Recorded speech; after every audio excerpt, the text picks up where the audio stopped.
Bismillahirrahmanirrahim. Assalamu alaikum, dear students. This is our next module, problem number 22. Fluid mechanics, problem number 22. As usual, we first come towards its statement. You inflate the front tires on your car to 28 psi. Dear students, psi stands for pound per square inch. Okay. Later, you measure your blood pressure, obtaining a reading of 120 by 80. The readings being in millimeter Hg, meaning mercury, millimeter mercury, mmHg. Okay. In metric countries, within bracket, which is to say most of the world, these pressures are customarily reported in kilopascals. Okay, small k, capital P, small a, kilopascal, kPa. Okay, in kilopascals, what are? Part A, your tire pressure, and part B, your blood pressure. Okay, dear students, actually in this problem there is nothing except the use of table of conversion factors relating to pressure. Okay, so first we come towards that table and then we start our solution in a regular manner. Okay, this is the table. Okay, this is the table of conversion factors regarding pressure, and all our problem will be based just on this table. Okay,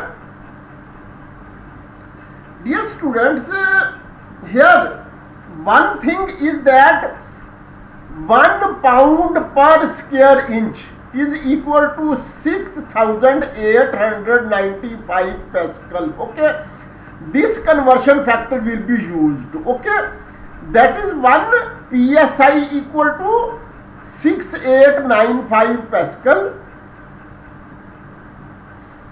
Second conversion factor will be used, that 1 atm, that is 1 atmosphere, is equal to 1.013 into 10 raised to the power 5 Pascal, and this alternatively is equal to 14.7 psi. Okay, that is pound per square inch. Okay, and lastly, this conversion factor will also be used during blood pressure related part. Okay, 1 millimeter mercury, 1 mmHg is equal to 133.3 Pascal. Okay, the central conversion, one torr, will not be used in this problem for the time being. Okay, so now we first come towards part A. Okay, solution part A. It is given that pressure is equal to 28 psi is completely read as equal to 28 pounds per square inch, which alternatively becomes equal to, in mathematical form, 28 lb over in square. Okay, that is 28 pound per square inch or pound per inch square. Okay, we know, see table, that, dear students, we have already shown this table. Okay, we know see table that 1 pound over inch square is equal to 6895 Pascal. Okay, 1 pound per square inch is equal to 6895. This, okay, 1 pound per square inch is equal to 6895 Pascal. Okay, so dear students,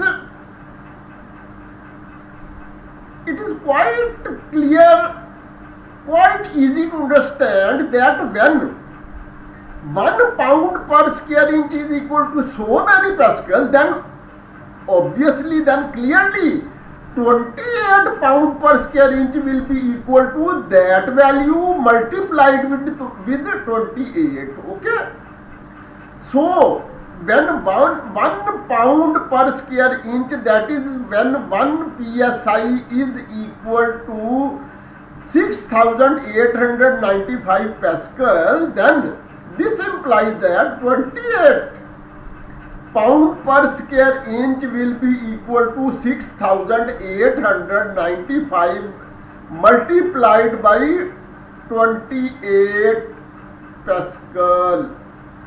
Okay, because Pascal was with 6895. Okay, now we have written it with 28. Okay, so it does not make any difference. Okay, this alternatively becomes equal to 193,060 Pascal. Okay, what we have done, we have simply multiplied 6895 with 28 and we have got this result, 193060 Pascal.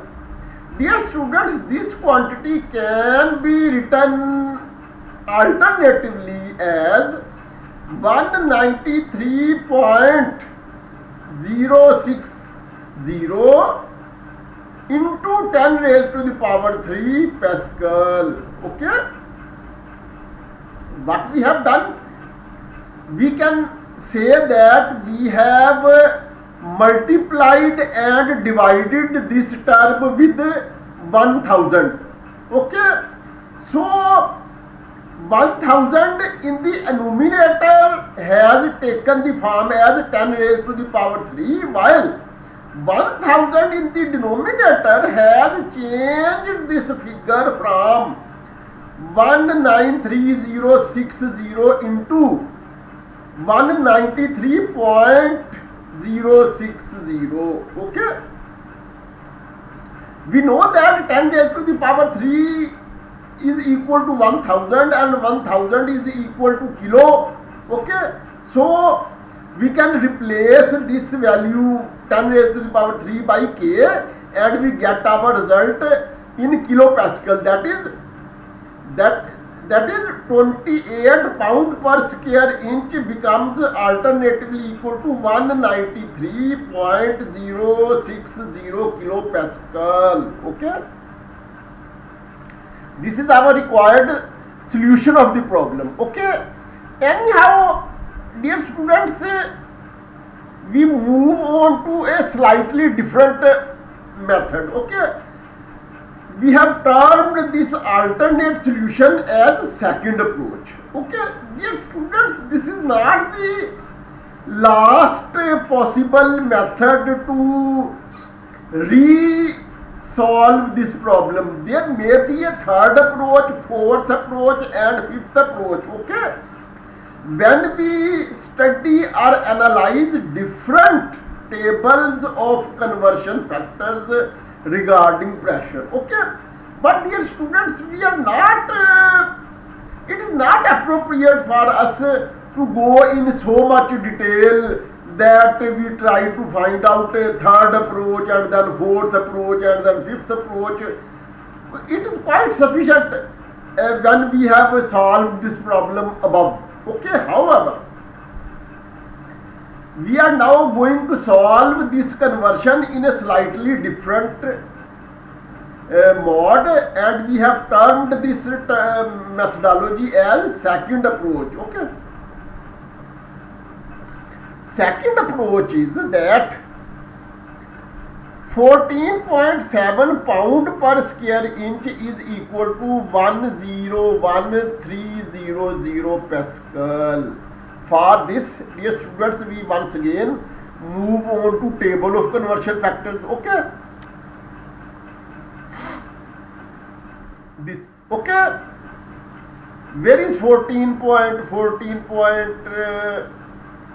this? Okay, yes, dear students, we have used this conversion factor. Okay, that we know that 14.7 pound per square inch, that is 14.7 psi, is equal to this 1.013 into 10 raised to the power 5 Pascal. Okay, dear students, here we have not exactly written this value in this form. Okay, because this quantity can be alternatively expressed as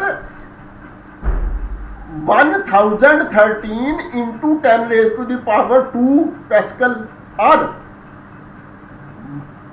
101300 Pascal. Okay, that is to say, we have eliminated 10 raised to the power 5 and we have expressed this alternate value as 101300 Pascal. Okay,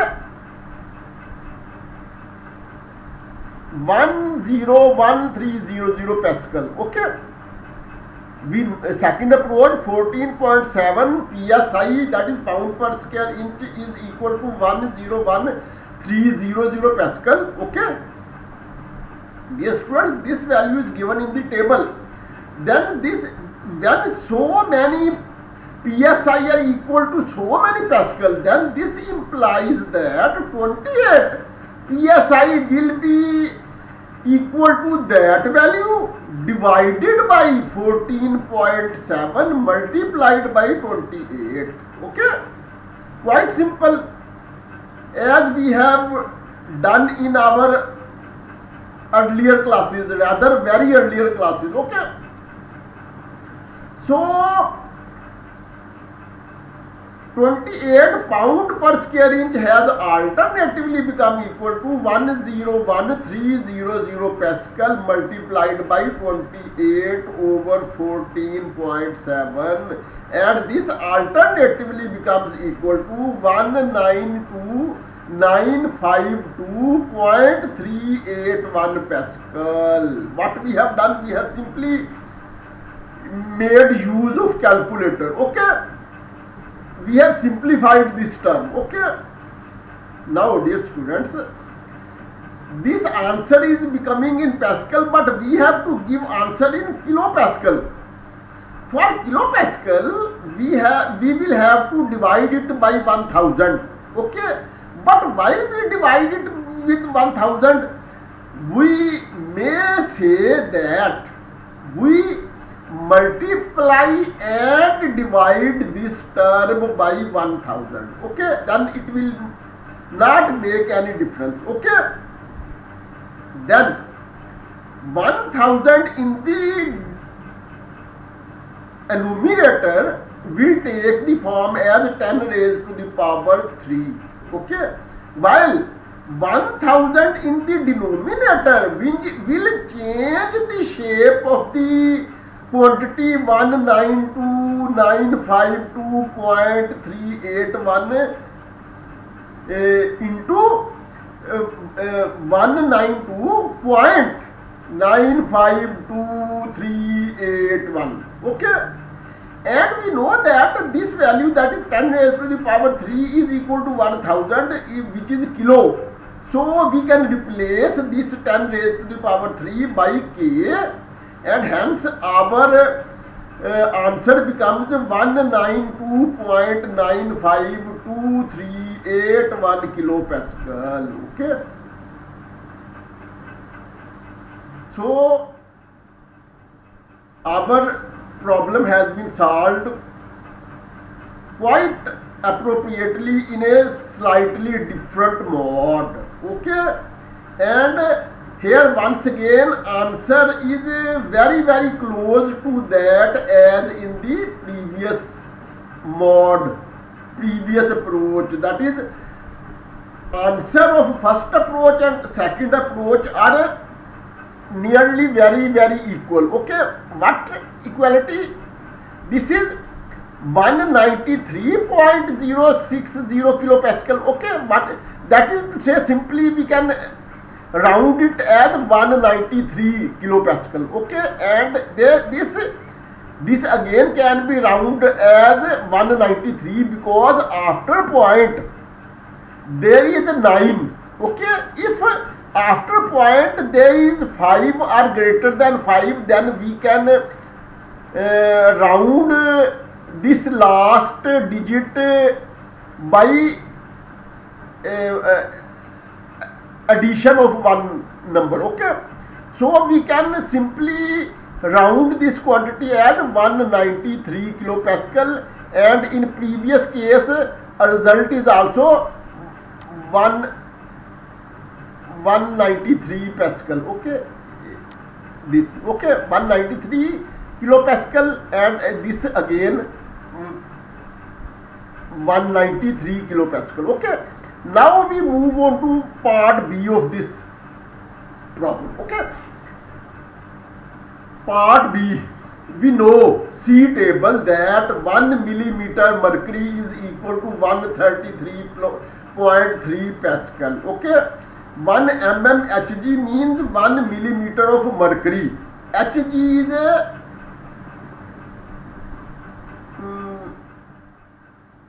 symbolic name for mercury.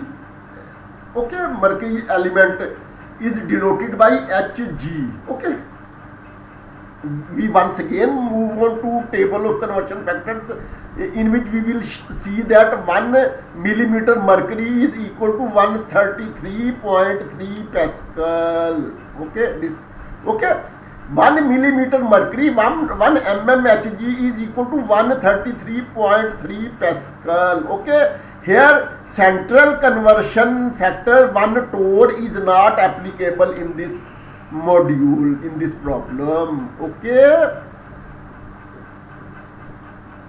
we know C table that 1 millimeter mercury is equal to 133.3 pascal. Okay, when, dear students, 1 millimeter of mercury is equal to so many pascal, then this implies that 120 millimeter of mercury will be equal to that value multiplied by 120. Okay, quite simple, quite easy, no confusion. Okay, so after simplifying, this term becomes equal to 15996 pascal. Okay, as in previous cases we have to give answer in form of kilopascal, then we will have to divide this term by 1000. But instead of dividing it directly with 1000, we justify our step by saying that we multiply and divide it with 1000, so that it will not make any difference in this expression. And in this case 1000 in the denominator will take the form 10 raised to the power 3, while 1000 in the denominator which will change the figure 15,996 into 15.996. Okay, then in the next step we know that 10 raised to the power 3 is equal to 1000 and 1000 is equal to kilo, so we will replace 10 raised to the power 3 by k. Okay, so our result has become equal to 15.996 kilopascal. Okay, dear students, because blood pressure was 120 by 80, so similarly we calculate this kilopascal for 80, mm of mercury, millimeter of mercury. Okay, so similarly 80 mmHg, that is 80 millimeter of mercury, alternatively becomes equal to 133.3 pascal multiplied with 80. So this alternatively becomes equal to 10,664 pascal, but we have to express our result in shape of kilopascal. So we will have to divide it with 1000. But instead of dividing it by 1000, we justify our step by saying that we multiply and divide this expression by 1000. Then 1000 in the numerator will take the form as 10 raised to the power 3, while 1000 in the denominator will change the quantity 10,664 into 10.664. Okay. In the next step, we will replace 10 raised to the power 3 by k, because 10 raised to the power 3 is equal to 1000 and 1000 represents kilo. So our solution becomes 10.664 kilopascal. Okay. So blood pressure 120 by 80 becomes alternatively as 15.996 kilopascal oblique 10.664 kilopascal. Okay, because in mm of mercury it was expressed as 120 by 80. So when it has been converted in kilopascal, then once again it will be expressed as oblique. Okay, that is 15.996 kilopascal oblique 10.664 kilopascal. And this is the end of our problem, our module. Now we move on to reference. Okay, reference book is Fundamentals of Physics Extended, Holiday and Resnick, Gerald Walker. These are authors of this book, and publisher is Wiley. Its 10th edition 2014 or 11th edition having been published in 2018 has been adopted or followed, and here chapter number 14 of this book is our concerned chapter, which is under the title Fluids, and this problem is enumerated at serial number 6 of the exercise given at the end of this chapter, that is to say exercise number 14.6. Okay, and this is the end of our problem. Okay.